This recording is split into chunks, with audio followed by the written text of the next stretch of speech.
Hello children, hope you are safe, healthy and happy at home and are making best use of the learning opportunities which is being provided to you during this lockdown period, that is through the electronic media.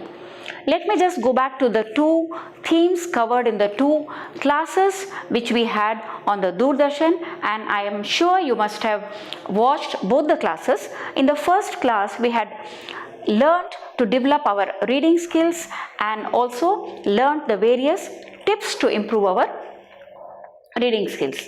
And in the next class we had learned about the writing skills, the formal letter, the format of writing a formal letter and the various methods of writing a format letter, and we had also discussed how better we can develop our reading skills and what can we do to make our writing creative. Today let's try to understand the first lesson of your prose First Flight, A Letter to God by G.L. Fuentes. This chapter or story is about a farmer, and let me tell you that this story is based on a Latin American character, and it is based on that scene, that particular place. So here the main character of the story is Lencho, who is a poor farmer. This story revolves around the idea of unquestionable belief in something, unshakable faith. So let's see what is the unshakable faith that Lencho has and how is it helpful to him. Let's move on to the story. Children, if you have your textbook, you may please open the first lesson and just have a look while we are trying to read and comprehend the chapter. And also the lesson will be on your screen. A letter to God. The house, the only one in the entire valley, sat on the crest of a low hill. From this height, one could see the river and the field of ripe corn dotted with the flowers that always promised a good harvest. The only thing the earth needed was a downpour, or at least a shower. Throughout the morning, Lencho, who knew his fields intimately, had done nothing else but see the sky towards the northeast. Now children, let's look at some of the words in the paragraph which you might find difficult. Crest means top of a hill. Dotted, full of. Downpour means heavy rain. Intimately means closely. Let's now go back to the paragraph and try to understand this. Lencho's house was the only house in the entire valley. As you can see on the picture there on the screen, his house was on the top of a low hill, and from there he could see his fields. He had a cornfield and his corns were ready to be harvested, and he was expecting a very good harvest from his field. And the only thing requested for the good harvest was a very good rain, a heavy downpour, and Lencho was desperately waiting for the rain to come, and he was very happy that he is going to get a very good harvest this year. And he had known his fields very intimately, and that day he was just looking towards the northeast, expecting the rain. Now let's move to the next paragraph. Now we are really going to get some water. Woman, the woman who was preparing supper, replied, "Yes, God willing." The older boys were working in the field while the smaller ones were playing near the house until the woman called to them all, "Come for dinner." It was during the meal that, just as Lencho had predicted, big drops of rain began to fall.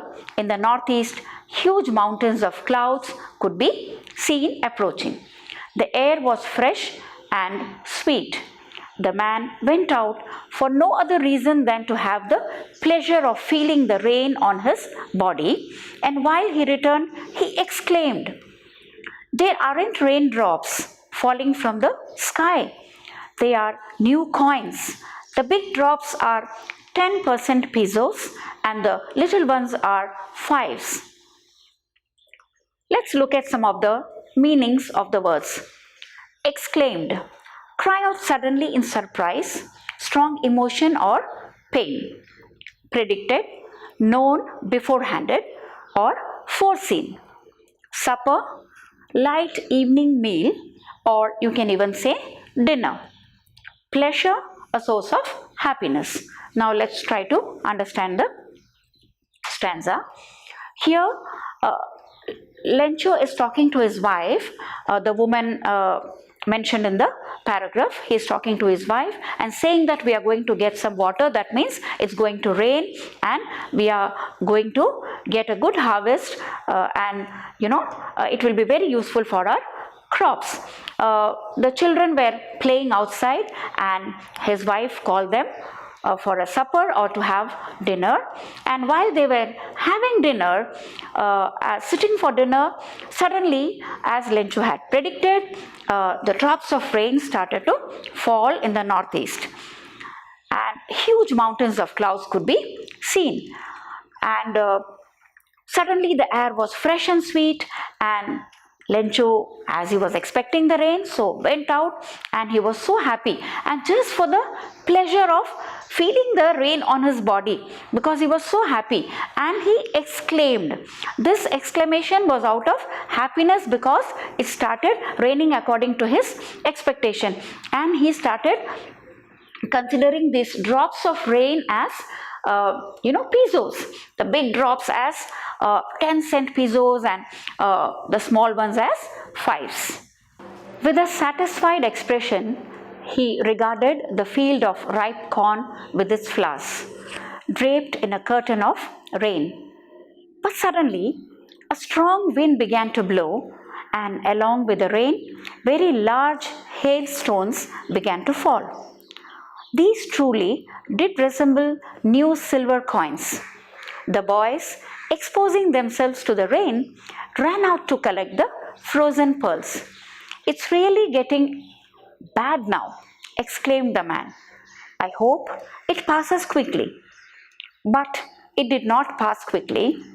For an hour, the hail rained on the house, the garden, the hillside, the cornfield, on the whole valley. The field was white as if covered with salt. The farmer now starts worrying and hopes that the storm gets over quickly, which to his utmost disappointment didn't. The hailstones covered the entire valley, including the house, garden, hillside, and the cornfield. It made everything look so white that it seemed as if it was covered with salt. Now, let's look at some of the word meanings. Regarded means consider or think of in a specified way. To consider. Draped means adorn or cover or wrap someone or something. Here, covered. Hailstones means a small pellet of ice that falls during a hailstorm. Resemble means to have a similar appearance. Now let's try to understand the paragraph. Now when the rain started falling, Lencho was very happy and he looked at his cornfields, which was covered with the curtain of rain, but suddenly what happened? Suddenly a strong wind began to blow, and along with it hailstones, and then hailstones, the balls of ice started falling on his field, everywhere, not only on his field, his house, the garden, everywhere, and destroyed his fields completely. This made Lencho very sad. Not a leaf remained on the trees. The corn was totally destroyed. The flowers were gone from the plants. Lencho's soul was filled with sadness. When the storm had passed, he stood in the middle of the field and said to his sons, "A plague of locusts would have left more than this. The hail has left nothing. This year we will have no corn. That night was a sorrowful one. All our work for nothing. There's no one who can help us. We all will go hungry this year.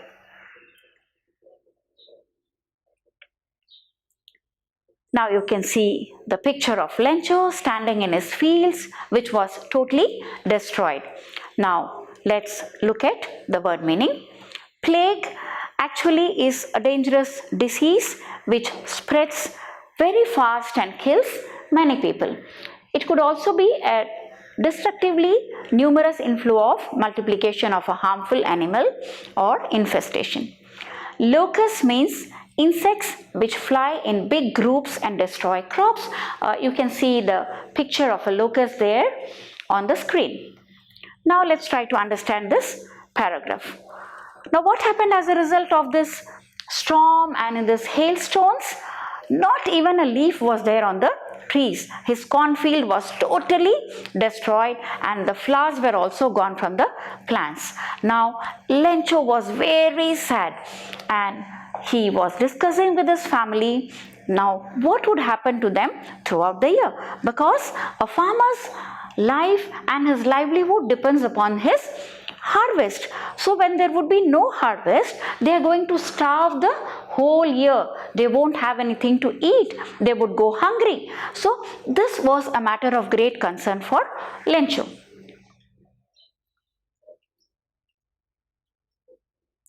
Now let's see what happens next. But in the hearts of all who lived in that solitary house in the middle of the valley, there was a single hope, help from God. Don't be so upset, even though this seems little a total loss. Remember, no one dies of hunger. That's what they say, no one dies of hunger. All through the night, Lencho thought only of his one hope, the help of God, whose eyes, as he had been instructed, sees everything, even what is deep in one's conscience. Lencho was an ox of a man, working like an animal in the fields, but still he knew how to write. The following Sunday at daybreak, he began to write a letter which he himself would carry to town and place in the mail. It was nothing less than a letter to God. Now let's look at the word meanings. Solitary means lonely or existing alone. Lencho's house was the lonely house there in that valley. Conscience means an inner sense of right or wrong. Ox of a man means hardworking. Lencho was an ox of a man. He was very hardworking. Daybreak means the time in the morning when daylight first appears. Now let's go back to the paragraph and try to understand it. Now, the only house in the valley, that means all the members of Lencho's family, had only one hope. And what was that hope, dear children? The help from God, because there was no other house there in the valley and no one who could help Lencho in this situation. So only God could help them from going hunger throughout the year. And the whole night Lencho could not sleep and he was thinking of the help from God, and he knew that God would definitely help him, and God helps all his creatures. And there is no doubt Lencho was a very hard-working person. He was an ox of a man. That means he worked very hard in his field like an animal. And what did he do the following Sunday? At the break of the day, early in the morning, he began to write a letter. And whom did he write a letter to? He wrote a letter to God. And then he would himself go back to the post office and post the letter.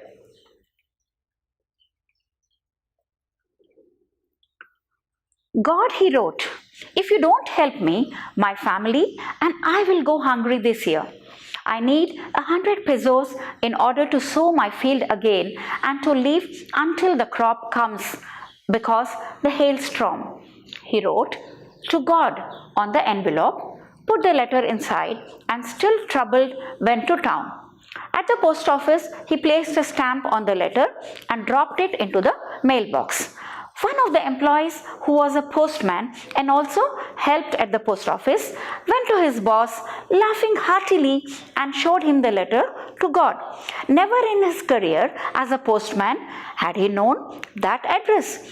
The postmaster, a fat, amiable fellow, also broke out laughing, but almost immediately he turned serious and, tapping the letter on the desk, commented, "What faith! I wish I had the faith of the man who wrote this letter, starting up a correspondence with God." Let's look at the word meaning. Pesos here means it's a currency, the basic monetary unit of Mexico, several other Latin American countries, and the Philippines. Amiable means friendly and pleasant. Correspondence, communication by exchanging letters with someone. Now let's try to understand the paragraph. Here, what did Lencho write to God? That he needed 100 pesos in order to,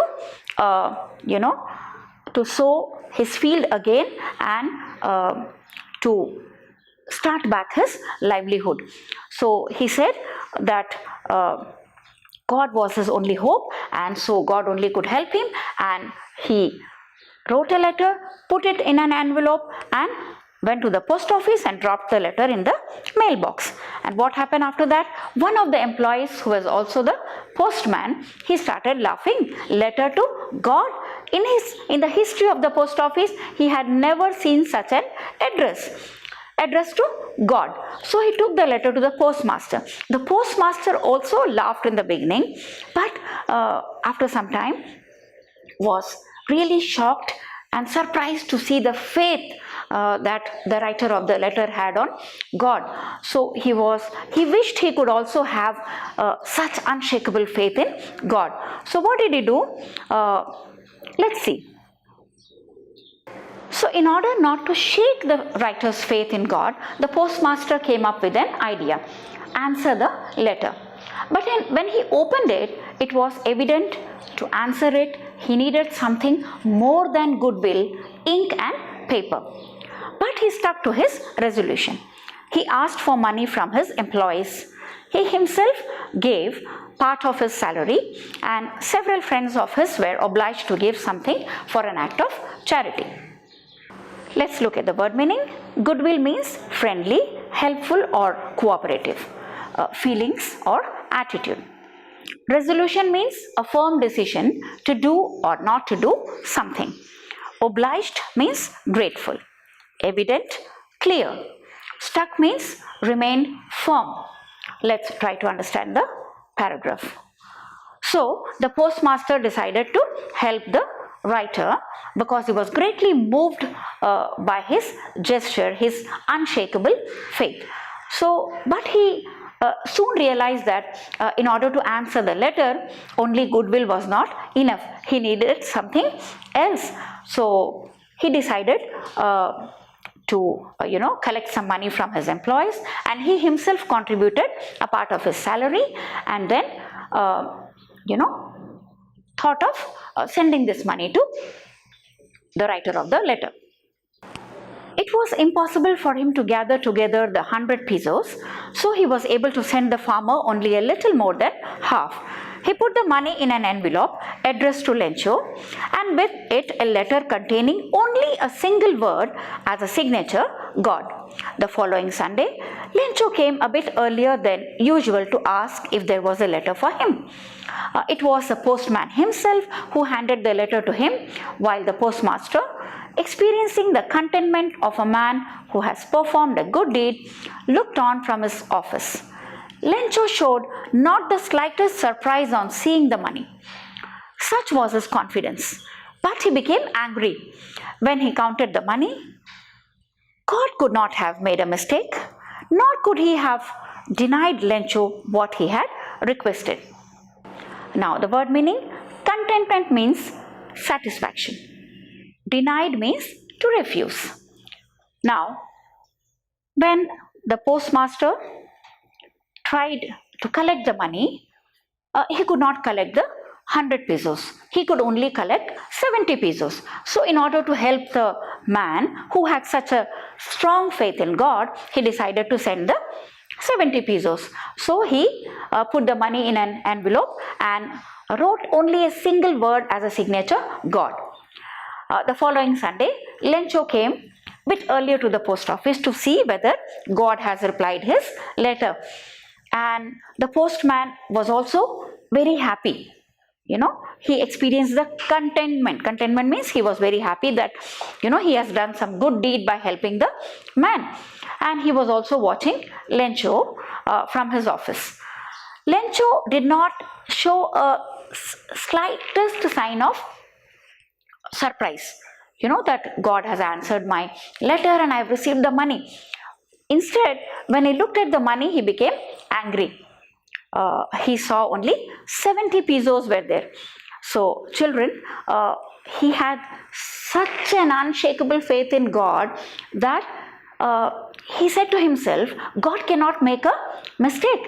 Neither God can deny Lencho what he had asked. That means he believed that God must have sent him the 100 pesos. Let's move ahead.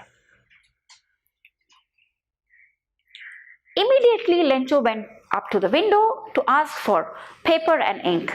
On the public writing table, he started to write with much wrinkling of his brow, caused by the effort he had to make to express his ideas. When he finished, he went to the window to buy a stamp which he licked and then affixed to the envelope with a blow of his fist. The moment the letter fell into the mailbox, the postmaster went to open it. It said, God, of the money that I had asked for, only 70 pesos reached me. Send me the rest, since I need it very much. But don't send it to me through the mail, because the post office employees are a bunch of crooks. Lencho.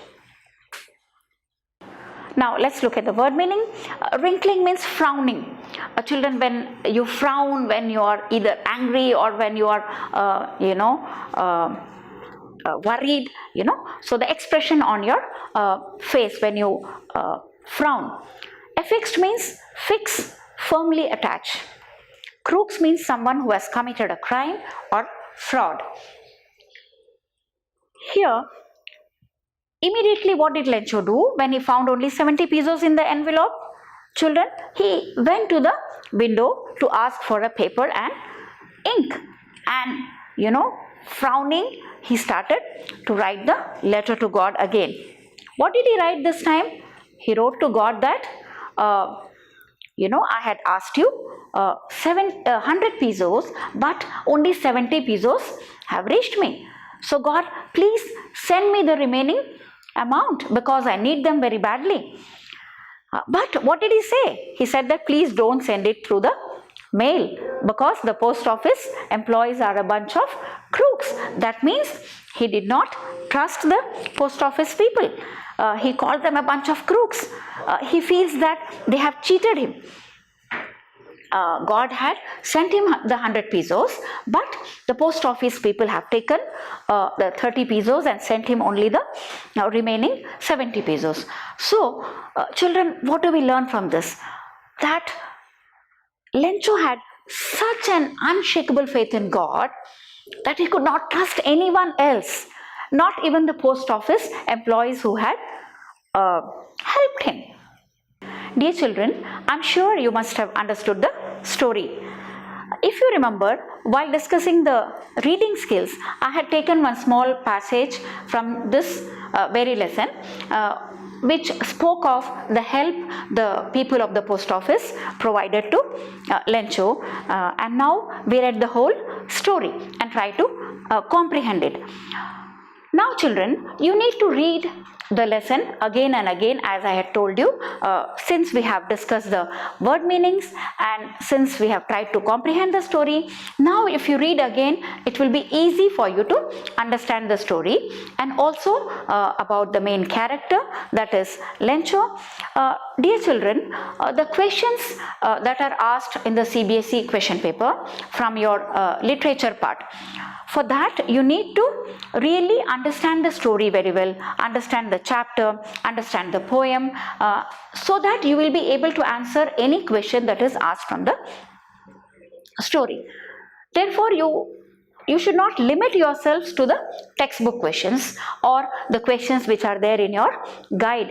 You need to be prepared to answer any questions. And how can you do this?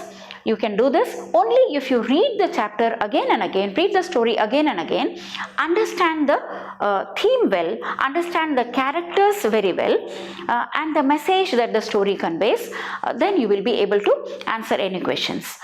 For example, here we had discussed when we had discussed the reading skills also, how you are supposed to make notes while you are reading the lesson. I hope you remember, after every paragraph you need to make notes, write down the meanings referring to dictionaries, and write the qualities of the character that has been mentioned. For example, we had written the qualities of Lencho that day. Isn't it? He was hardworking, he was loving, caring, unshakable faith in God. At the same time, he also has some negative qualities. Isn't it? That you might have noticed while we were reading the chapter. What were the negative qualities? He did not have trust in the post office employees, and he called them a bunch of crooks. He said they had cheated him. And also, when he received the money from God, he never questioned, how has God sent him the money? How is it possible that God could send him the money? So he did not have the courtesy to question that how has the money reached him. And instead of being grateful to the post office employees, he started blaming them. So, many characters in the stories might have both positive and negative qualities or attributes. So, you need to write both of them, and while you're making notes, you should try to understand the character in a better way, because as I told you, you may be asked to write a character sketch of the characters, or you may be asked to write a pen portrait of the character. Describe that person. So when you read each paragraph, make notes, write down the word meanings, and write down the main points, the key points of the paragraph. And if the character is mentioned in the particular paragraph, you can write about that character. For example, it could be Lencho, it could be the postmaster, or the post office employees, what qualities they had. That you could note down so that it will help you. So children, this story has an irony. Irony we had discussed while we discussed the reading skills also. But still I would like to repeat today. Irony is a situation, or it's a figure of speech where what you say is totally different from what you mean. You want to say something else, but you are saying something else. The intended meaning is different. So here, what is the irony in the story, children? Here, the post office people had helped Lencho, isn't it? They had collected money and they sent him so that it could help him for his survival. But what did Lencho do? Lencho had written a letter to God, and he was expecting God to send money. So when he received the money, what did he do? He complained to God that these post office people are a bunch of crooks, and he blamed them. He blamed them of cheating. So instead of thanking the people who had helped him, he started blaming them. That is the irony. He's asking God to send him the remaining amount. So he had trust in God, but not in the people who had helped him. So that is the irony. So children, maybe there could be a question on irony. What is the irony in the story? Right? So you can explain according to the marks that is carried in the question. 2 marks means you can just explain it in 2 or 3 sentences, and if it is of 8 marks, then you can write in detail how he had written a letter to God, and how the post office people had responded, and how he blamed them at last. Right? So that was the irony. Right? The people who were helped were being blamed. So this could be one kind of question, and one kind of question could be the character sketch as I had told you, and one part could be the help rendered or offered by the post office people. So dear children, I would request you to read the chapter again and again, make notes of each paragraph and try to understand the whole chapter, and also try to understand how many parts does the story or lesson carries. For example, this could be, the first part could be about Len Chosfield and his qualities, what kind of a person was he and what was he expecting. The second part could be the destruction caused by the storm and the hailstones, and the third part could be Len Cho's writing letter to God, and the fourth part, the help offered by the post office people and Len Cho's response. So if you divide the lesson into portions or parts like this and try to understand, and then there is no doubt that you cannot answer any questions asked in the board. You will be able to answer any questions. So you need to prepare yourself in this way. That is, reading is very important, reading of the chapter again and again. I hope children, you would read the chapter again and again and make notes, and in the same way you will do for the other chapters also. Try to read them, and in the next class we will be back with another topic. Until then, stay safe, stay happy.